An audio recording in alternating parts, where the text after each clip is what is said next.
Welcome to the audio excerpts of Bhagavad Gita for All with Nalan Narula on gettingpositivekarmanow.com. Recorded in front of a live audience. Abhyas yoga yuktena, practice, abhyas, practice.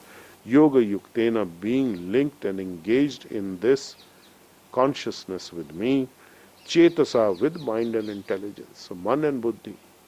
So the ahankar part he is not talking about. Don't link your ahankar to me, link your mind and intelligence, rise above the false ego at the hara, the place below your navel, rise above that to the mind and the intelligence, which is the third eye, the temple chakras, the third eye, the crown chakra. So,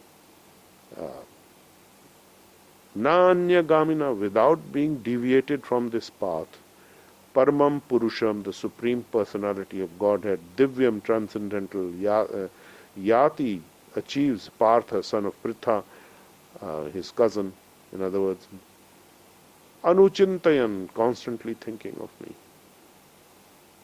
So such a person who meditates with mind and intelligence without being deviated from this path, Paramam Purusham, Divyam Yati Partha Anuchintayan, achieves the Supreme Personality of Godhead, comes to him, and that's me, and you will come to me.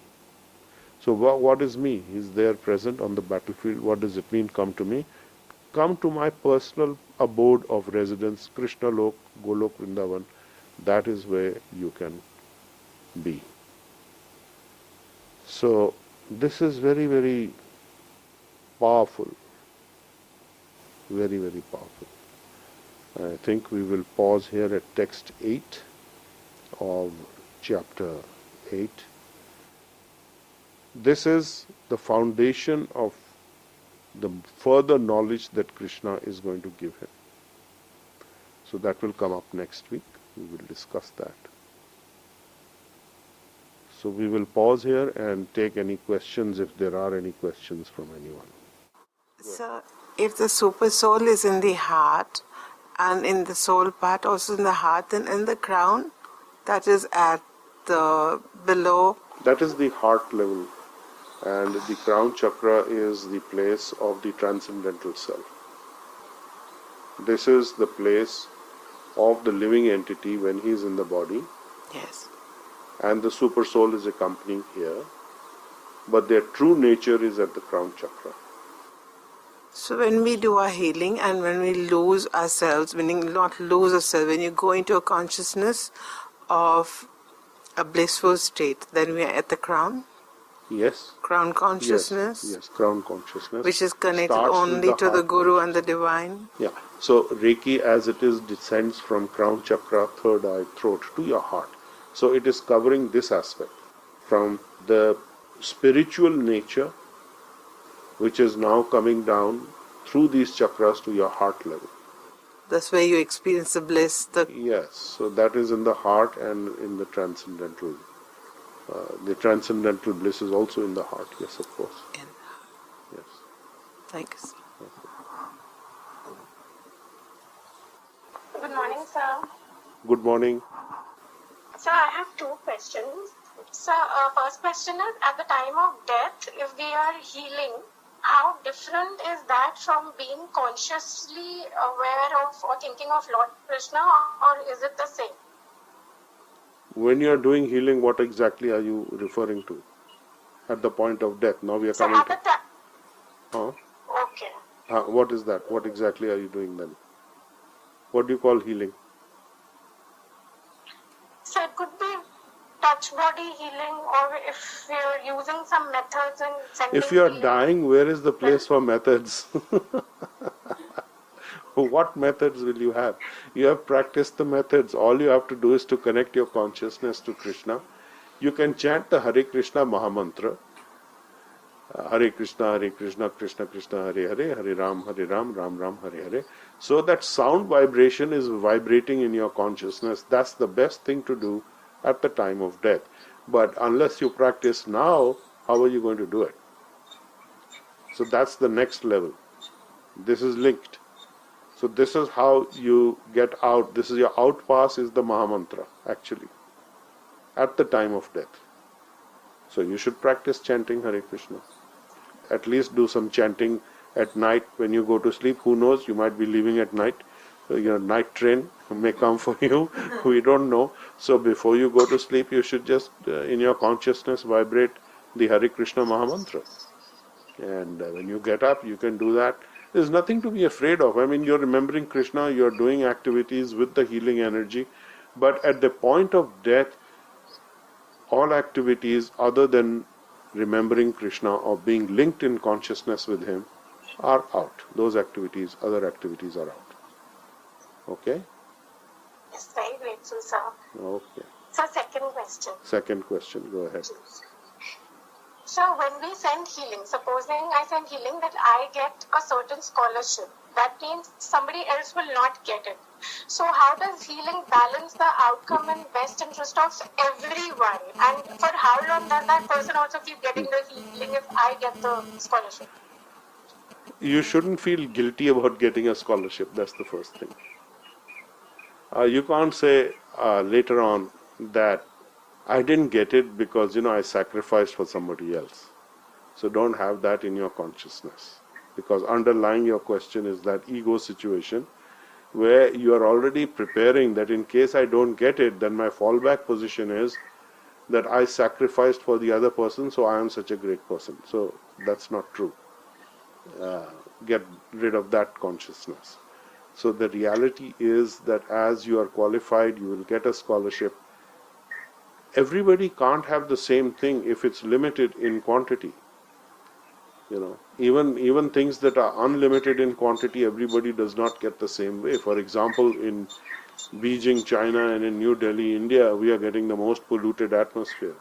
And somewhere in the Colorados, in America, in the Rocky Mountains, there's absolutely perfectly clear, pristine air, and in other parts of the world. So, what does that mean? Everybody will get according to where they are, and there are certain higher considerations. And whoever is more, you can say, qualified to receive, they will receive. Now, everybody cannot get first position in any exam. There has to be somebody, there may be a few people who tied up with the same numbers. But you cannot have everybody getting a first or everybody getting qualified for a particular gold medal if there is such an award in the learning aspect. So if you're getting a scholarship, you don't have to worry about the other person. You can send healing that if you are feeling guilty, basically this is some kind of guilt, well, send healing to them that they have also progressed in their lives. I'm not taking your share. This is my share, which is why I'm getting it. If it was your share, I wouldn't get it. It's very clear. It's as simple as that. What is your share, you're getting. And you may be getting more than your share because of divine grace, and that's also fine. There's no need to feel guilty. Okay? So if I'm at an advantage as a healer, Yes. like, so then, but I'm always getting my share, or with healing actually we are always getting more than our share. Yes, you're getting more than your share, which is fine. There's no bar to you getting more than your share. You're not stealing anybody's share. So don't have this idea that you're stealing somebody's share. Okay? Okay. Very grateful, sir. So now I wanted to ask that while at the time of a death, we are remembering Krishna, we are in Krishna consciousness. So whatever karmas we have inculcated when we have done something negative, they all get nullified when we remember Krishna by the end of the life, or maybe during the time of the death? If you are not able to remember Krishna at the time of death, that means that you have not fully nullified those things and you will get another chance. Okay. So if you are able to remember him sufficiently at the time of death, then you are gone. Back to the spiritual zone. Okay. So that's the final exam. This is Krishna is saying here, this is the final exam. So the very fact that we are remembering Krishna at the time of our death, we have sufficiently earned good karmas. Yes, you have suffered, not good karma, transcendental karma. Transcendental karmas. Yeah, akarma. That means you have earned the transcendental karma. You're in yoga with Krishna. Ji. Yukta chetasa. You can only remember Krishna if you have the yukta chetasa with Krishna. And this is coming from his blessings and your work. If you remember, I want to make another point here, that earlier on in chapter 2 of Bhagavad Gita also and elsewhere it is mentioned that you only have the right to work and not the fruits thereof. What does that mean?